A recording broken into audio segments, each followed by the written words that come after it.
Ah, yeah. Guess what we got today?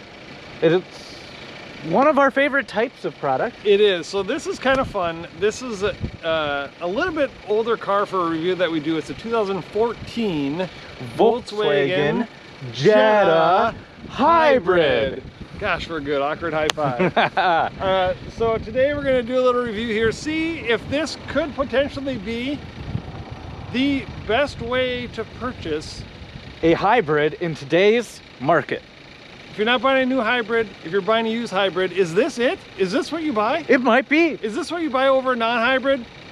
Maybe. Hopefully we'll answer some questions, make you more confused, and maybe provide some good buying advice. That doesn't happen in turn 5, but okay. So here we go. The outside is very Jetta-ish, correct? Yes.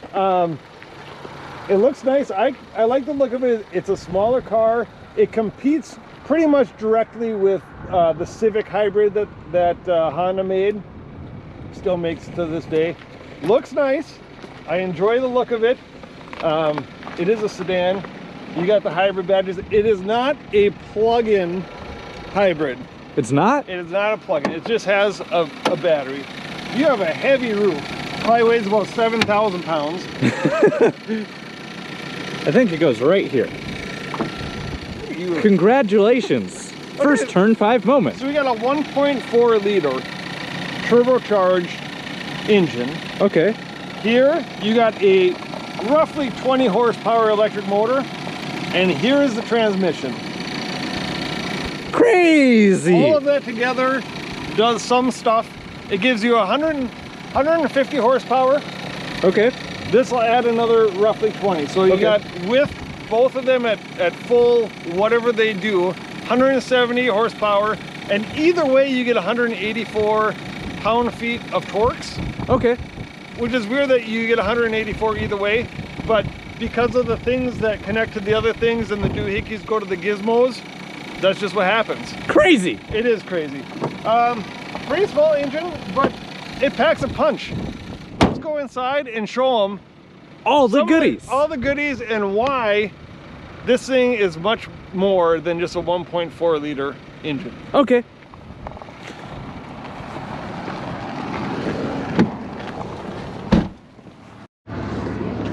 You want to know what I like about this car? What do you like about this car?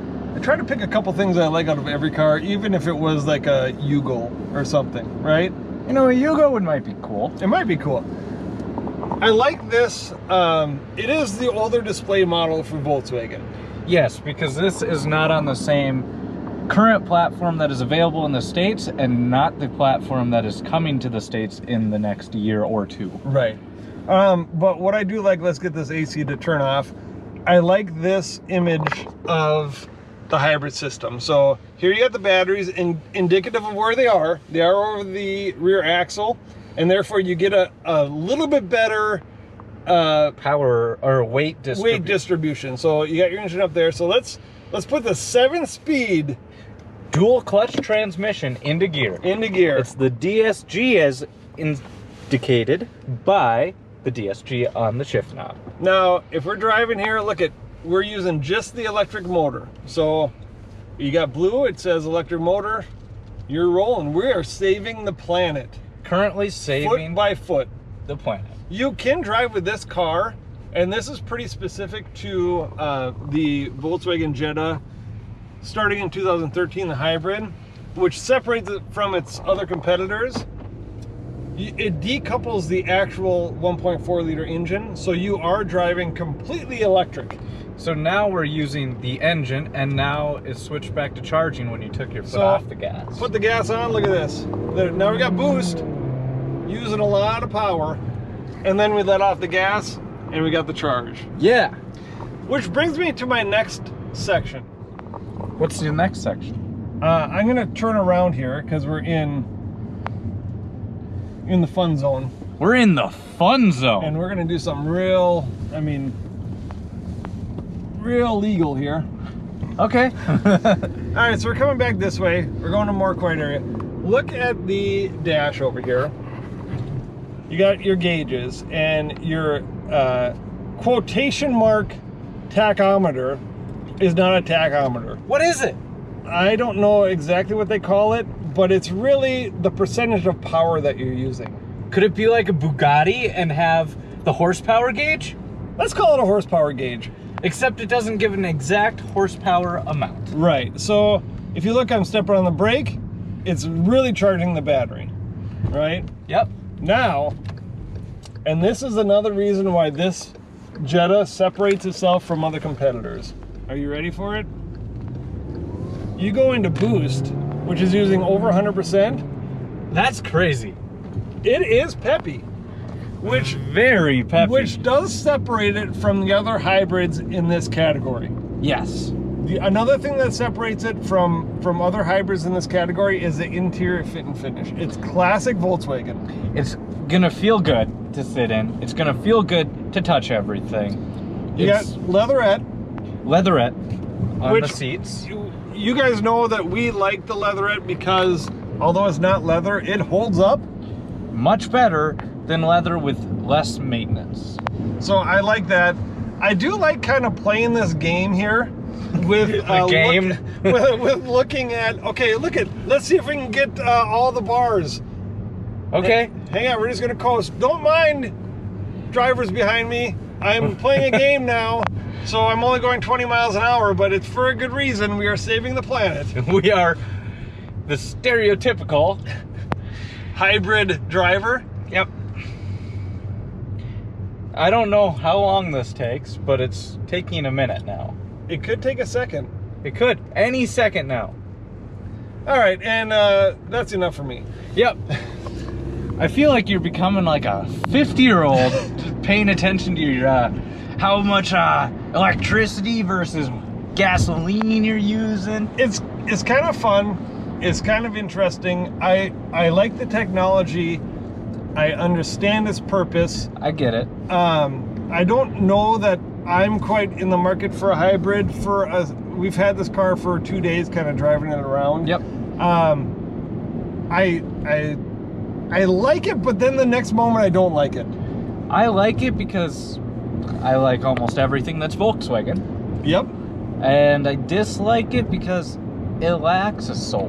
Well, it lacks a soul, and really the biggest thing is the actual gas pedal, the feel of the gas pedal. So at a stop sign, just because of the way that the DSG works with the electric motor, with everything else that a hybrid vehicle has, yep, it's very numb on takeoff.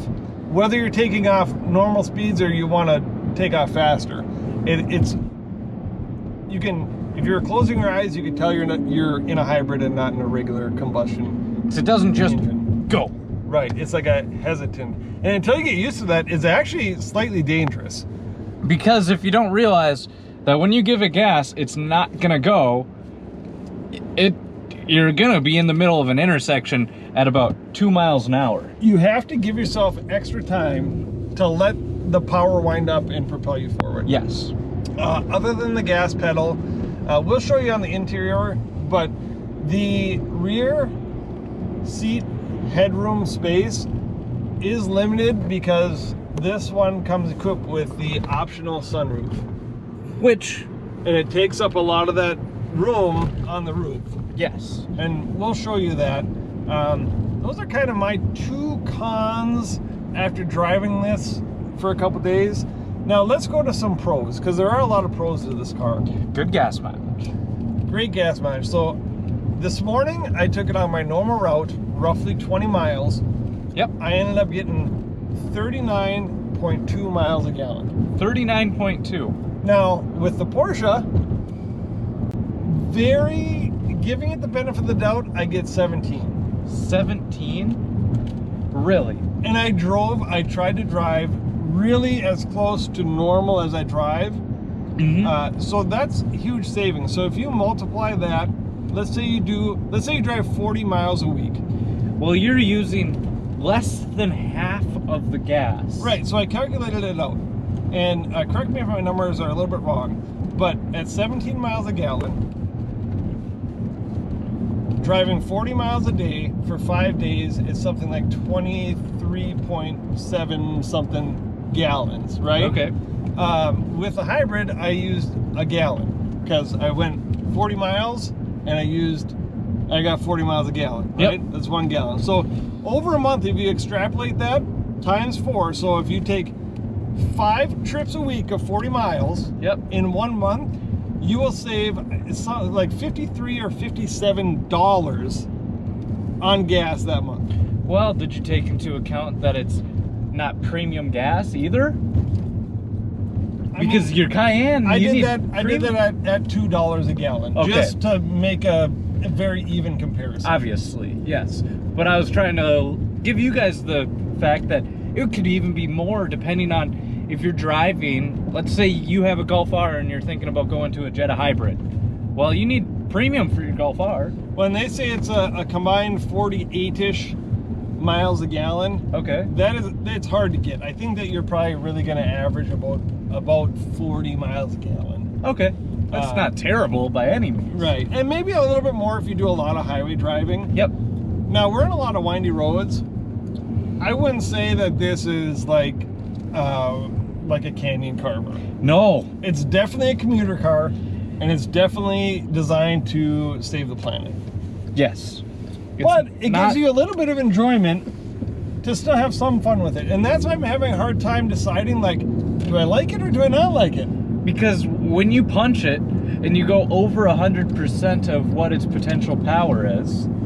Okay, so I'm gonna, there's a cop there. So I'm not gonna show you what I mean. Yeah, because La Policia is there.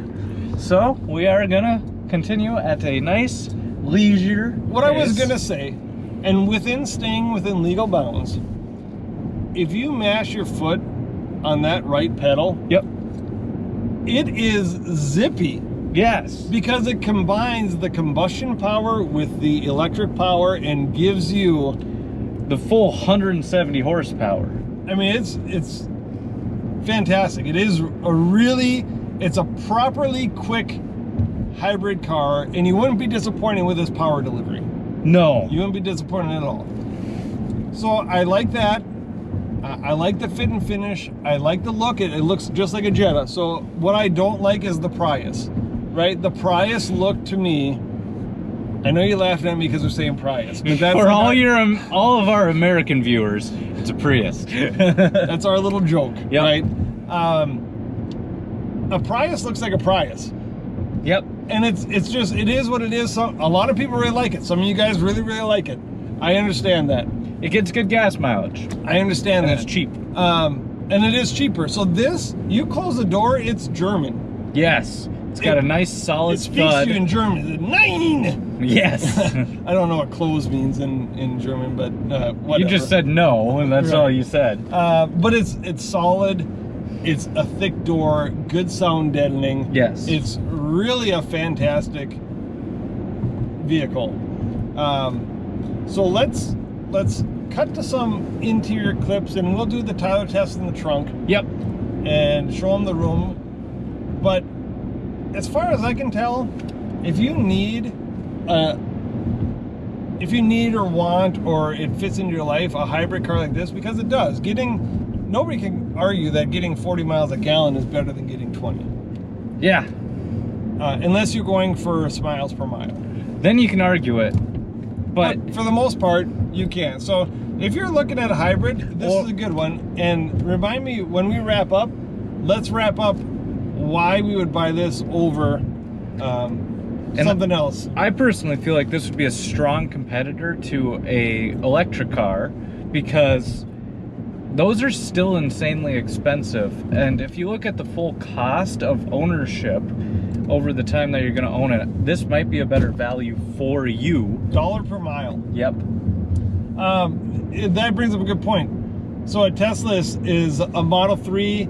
They get you with their pricing style because they say it's like 33 or 34,000. Yep. But they take into account gas savings and potential rebates. You got to add $4,300 if you go on their website to that minimum price. So you're still looking at $40,000 for a car that can only go 200 and some miles on a charge. You know what this can do? Unlimited. Because all you got to do is stop at the gas station and stick the fuel pump So in. I do think that there is more benefit in today's world to get a hybrid than there is to get an electric car. Yes. Because we could take this down to Florida. We could take it to Texas. Heck, we could go to Mexico. Why don't we? let's not get crazy. My passport's almost expired. Okay. All right, let's show them some of the inside. Okay. Welcome to the back seat. It is a little snug, but that's Jetta style. It is snug, and you're a tall lad. Yes. And you like your seat a little bit further back, and your knees are touching. Yes. Right? The front seat, I have not modified it. It is how I am sitting, currently driving it, and I have a solid 2 inches. Now, put your head all the way back. Okay. I mean, nobody sits like that, but you're at the max height. You can no longer ride the roller coaster. And I'm 6 feet tall, and I have longer legs than I do a torso, so if you are tall, it's gonna be tight. And what I noticed the instant I sat back here is it's a bubble for your head, and then it divots down. And that is because of the sunroof. Yes. If you didn't have the sunroof, you'd have a little bit more headspace. All the way up here. Right, which still doesn't give you actually that much. We're giving it a little bit too much credit, I think. Yep. It is a good 4-person commuter. Yep. You're not fitting a 5th person in here. And you don't want to take 4 large adults on a 3,000-mile road trip. It will be tight. Right. So, do you want to send them to the trunk? And Sure. we'll do the old Tyler test? Yeah. All right, let's do it. Tyler, you know what time it is. It's time for our viewers to see me awkwardly climb in a trunk. It's the Tyler test, folks. So, one in this deep part, and then it goes back, but there's the You could batteries. put a Tyler and a mini Tyler. So there's batteries right here, so you don't get as much space. And I can fit up on the batteries, awkwardly. That's even more awkward than before. So you got a solid 1 point something Tylers. So to let's go show in the them trunk. in there a little bit more. See what I was talking about? There's these big hunk of battery. But that's what gives you the beautiful race car weight distribution. Yes. Right? Yes. All right, let's go in, give them our final thoughts, and we'll wrap this puppy up. Okay. All right. Man, it's nice to be inside a car, especially when it's not really that cold, but it has a certain bite to it. You know what's interesting? We forgot to tell them something. How much this car costed new and how much you can get one for. So this car costs, let's just call it $32,000. It's Okay. less than that, but taxes, fees, destination, dealer upcharges, you know, whatever. It costed about 32 grand new. And what can you get it today for? I did some searching today. Okay. And you can find a good 2013-14 Jetta hybrid for between 12 and 15. So I'm going to say that with some due diligence and a little bit of searching and patience, you could find this car with 50,000 miles on it for about 13 grand. Okay. So that's where we're laying. Now, here's what I did find. What'd you find? This car has 49,000 miles on it. Yep. It's 5 years old. Yep. Am I right? Is it 5? Yeah. It's a 2014, Yeah, so it's 5 years old. Guess when the warranty goes out? it's 6 years. 5 years, Oh, 50,000 miles. okay. Or 60,000 miles. 5 years, 60,000 Yep. miles. I have a sneaky suspicion that's why this is traded in. And that is probably my biggest con. For those of you who are still left watching us babble on like ding-dongs, Bumbling idiots. I think that's why people get rid of these right as the warranty expires. Because it was new hybrid technology and they're fearful that there could be issues. It's not just a normal combustion engine. There's a lot of other things going on Yep. with it, right? And there's a lot of things that I don't understand. Not that I understand much about a regular car, but I can change the brakes and I can do these other things on normal cars. And there's probably some aspects of each of the axles and how everything's connected that is different than what you've seen. But for the price, for about 13 grand, you can find a Prius for that. You can get a couple other things. And you could get a Tesla, but that's like 38 grand. Right. So if you're on a budget and you want a decent car, your options are really just a Prius, a Honda, or a... And now everybody does make a hybrid of some sort, and we're Yep. missing out on a whole bunch. But I guess long story short, here's Turn 5's advice. If you need / want a hybrid vehicle, you don't want to buy a new one. This is a really good contender. It is. Me, I'm gonna stick to a regular combustion engine for now. Yeah. Until the technology comes out to be foolproof and dummy-proof. We need that. Yep, that's what we need. I'm probably gonna stick to just a standard internal combustion engine. But if you're needing / wanting a hybrid, if you want to save some money on your gas, definitely look into this, but also think about our theory about the cost per mile. Yep. So factor in the purchase price, what you get for your mileage, and see what the differences are there, because you're going to see a little bit changes. Was that comprehensive? Was that bad? You know, I kind of lost track when you're talking, so. All right, if you want a hybrid, this is probably a good one. Yes. I think I'd get it. I'm not gonna buy it, but I wouldn't buy it, but that's because both of us. We don't really have a need for a hybrid vehicle. Nope. But this is well put together. This has 50,000 miles on it. I wouldn't be concerned with it for the next couple of years. It feels strong. The steering is tight. It's just as tight or tighter than any other car with 50,000 miles on it, especially a 5-year-old car. Yes. I think it's fantastic. The interior has held up super well. 5 years, 50,000 miles, and there's really no signs of wear on the leatherette. Right. I would think that this car was a lot newer than it is if I didn't know. Well, that's what you were telling me the other day. You were asking me how old it was, and you thought it was like a 2018. Right. So, Turn 5's advice, do whatever you want. But if you want a hybrid, buy a Volkswagen because they're just better. Yep. All right. Until next time, here's an awkward high five. Make sure to click the like button. And subscribe. Especially if you learned something today. Take care, you guys. We'll see you later.